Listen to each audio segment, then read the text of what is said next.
Hey, welcome to Bikes, Boats, and Bivouacs. We're headed to the Rock and Roll Hall of Fame.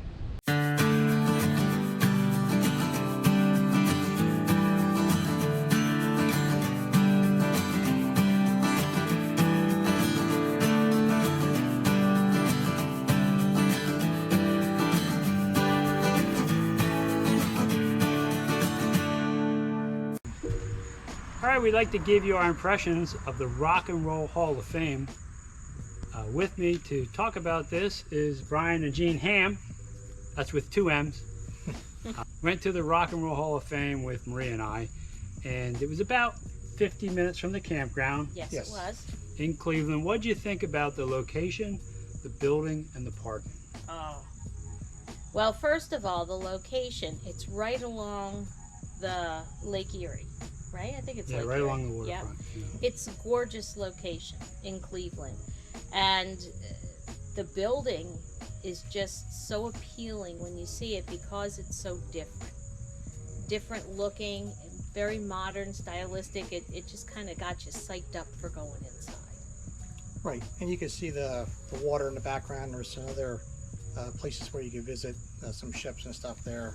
But the building had like 5 floors, and then each one was uniquely shaped. We got lucky with parking. Yes. Because we were able to park in a spot right along the street. Now, it was meter fed, so we had to run out every so often and put extra money in. But there is a big parking lot somewhere, isn't there? Yeah, there is.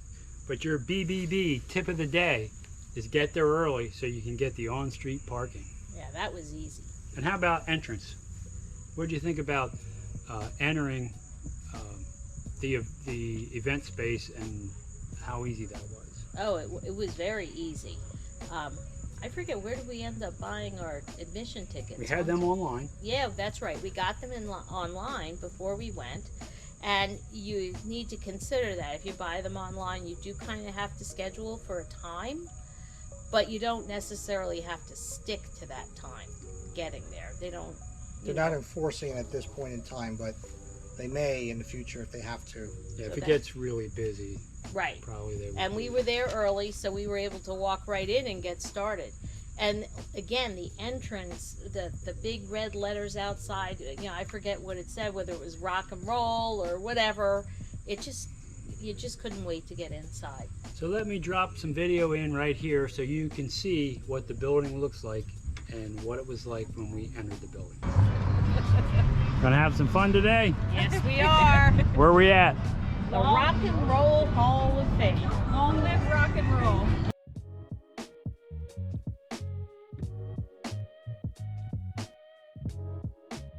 Are you all together? Yeah, all 4. Head on and come on in. Start downstairs. Start downstairs, okay. That was it? That was easy. I don't see it. All right. So once we entered, where we head?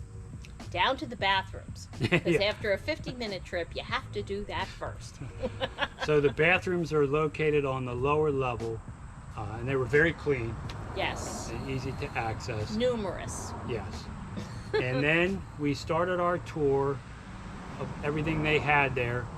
And what was the first thing we took a look at? Well, if I remember, the museum is ordered chronologically. So it started with the early roots of rock and roll, which started with gospel and music from the South. Yeah, and that lower section really highlighted the pioneers of rock and roll. So the first section you went through talked about the struggles that those folks had in the beginning when rock and roll was originating in the U.S. So that was a really nice piece that we saw. Yes, and names that you were familiar with, but also names of people who were the early pioneers in gospel and blues and things like that you wouldn't have been so familiar with. But what was fascinated to me, they did have a few listening stations, I believe, set up in the beginning, but then that you could choose different things to listen to. But then it was just the memorabilia that made everything so personal. Yeah, there's a treasure trove of memorabilia, and you'll see that throughout the video. But let me drop some video in here so you can see some of the pieces from the early Pioneer.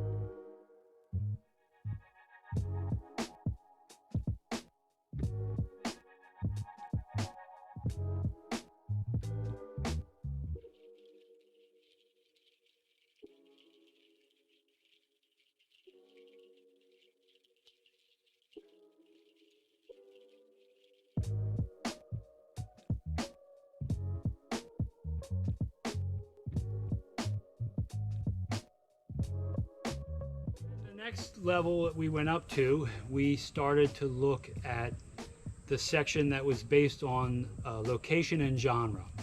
So they highlighted the music that came from certain areas. And of course, some of your favorite areas were there. What was one of them, Brian? One was definitely the Detroit area. That's where a lot of blues influenced rock and roll started. Yeah, kind of that Motown sound. Yes. Yeah, so the Detroit section, and you'll see this in the video. I'll put it in right after we're done talking about this section. They have fabulous memorabilia, including the clothing that they wore, and also, you know, some of the napkins they wrote the lyrics to a song Notebooks that had lyrics written in them and music written in them. And also the clothes and the jumpsuits and everything that everyone wore. It was neat to see them up close, because in a concert you would never see the detail and artistry that was put into that clothing. It was so finely detailed. And those genres included Detroit, as Brian had mentioned, San Francisco, the Blank Generation, which included like the London, LA, New York scene. And You said Seattle? Seattle and the grunge music, Kurt Cobain and all them. My son's band plays a lot of music that kind of follows the Seattle music scene. So that was really interesting to see, and I'm going to put that in the video right now.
Decided to take a look at the section that had individual artists highlighted. Now remember, the Hall of Fame has more artists in it than they have room to display.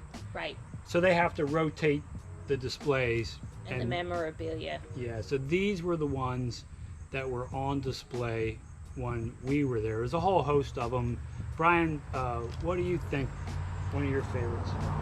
Well, the favorite, one of the favorites is the Elvis setup, because he was like the king of rock and roll at that time, and they even had his three-wheel motorcycle there for people to take pictures of, which is a very unique custom-built motorcycle and futuristic for that time of when he was actually alive and playing. Yeah. And they also include included his guitars. That a lot of his guitars that were made specifically just for him. Yeah. And it's one of his jumpsuits. Yeah, and you'll see that in the video at the end of this section when we're done talking about. Gene, how about you? Favorite artist you saw? Mine was the Beatles because I basically grew up with them, as a kid, in my teenage years. The thing that I remember most was there was the piano Yeah. that I believe Lennon and McCartney wrote most of their music on in the basement of Paul McCartney's girlfriend's parents' home. They felt they couldn't live out in the public, so he lived there with his girlfriend, and that's where they did a lot of their composing. And there were a lot of, I remember notebooks and things like that where they had written song lyrics, and it's just neat displays all together. For me, there's a couple. Billy Joel, I always loved Billy Joel, and I like to see his stuff that was in there. And Green Day, my son was a huge Green Day fan, so we took him to a Green Day concert up at Lehigh University. He enjoyed them. But I don't want to forget about Def Leppard. And the reason I want to talk about Def Leppard is because on CMT, on a show called Crossroads, Def Leppard and Taylor Swift did a combination show where they sang each other's songs. Oh, that's And that work is incredible. If you ever get a chance to see that show or find it on YouTube, they really sounded great together. And of course, Taylor Swift, from our area, she grew up about 15 miles from my house. So she's a local fan favorite, and she still comes back to the area once in a while. So really enjoyed that. Any others that you remember you really liked? I remember like Mamas and the Papas outfits. There was even one of Taylor Swift's costumes on display. Yeah. The one thing I remember reading, I believe it was Joan Jett's costume, and she said that she was always very shy, but she became a different person when she put her costume on. She actually felt more comfortable in it, and that's the persona that you see displayed when she performs. Yeah, I thought that was interesting. I got to see Joan Jett at the Mann Music Center down in Philadelphia. That was many, many years ago. Long before the Arctic blonde hair set in. So I'll put in some selected clips of those artists so you can, kind of get a feel for what that looks like.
We had a favorite display. Yes, we At the did. very top of the building. That's right. What was it, Mhm. Brian? There's the wall. By Pink Floyd. Yes. It was their stage set. From I think 1995, if I remember, when they were Mhm. on tour. They had it set up, and you could see it, including the artifacts that were around it. It really was stunning up where it was at in that building. Yes, it was. And it also, the writing on the wall Yes. that was there kind of explained their feeling of where they were in this whole industry. Yeah. It was about his personal life. Yeah, Yeah. and that they didn't necessarily like where they were. Music business. Yeah. Yeah. The commercial side of it. Yes. You know, there's always that tug, and we saw that with a lot of the artists. There's a tug between the commercial side of it and making money, right. and producing pure music that maybe doesn't appeal to everybody. Mm-hmm. And it's that constant struggle, and really that was really well done on the wall, and the writing on the wall by Pink Floyd. I thought that was an excellent way to end our tour. Yes.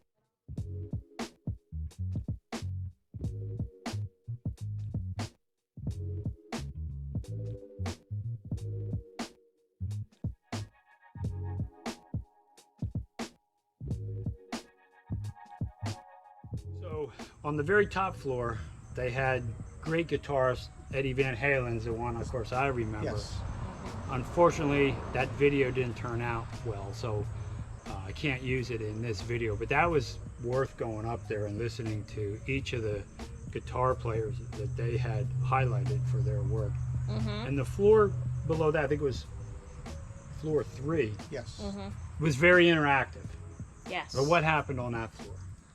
Well, one of the areas had a room full of musical instruments, and you could go in and try any one you wanted and play any one you wanted, which was really cool. Yeah. Including drum sets that were behind plexiglass you could play, Yeah. and smaller size guitars, and they have music for you to play off of, and videos to watch, On how and to pianos, organs.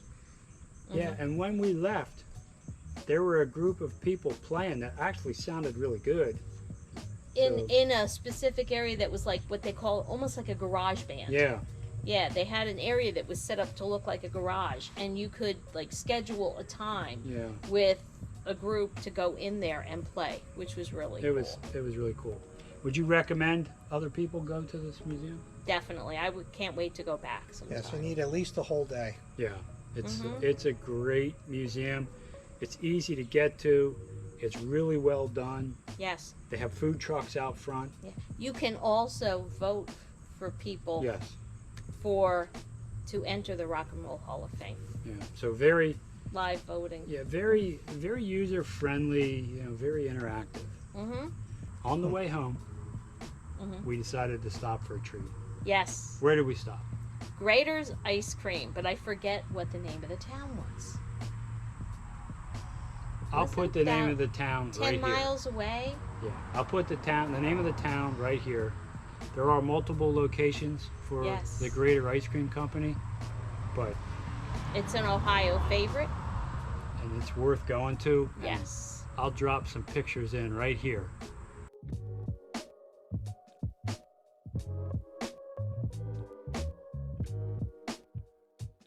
Hey, if this video helped you or you enjoyed it, consider subscribing to the channel. It's free, it helps me out a lot. Also ring that bell, you'll be notified every time I put up a new video, and give the video a thumbs up. That helps it be seen by a larger audience. But more important than all that, Go have some fun out there. Thanks for watching.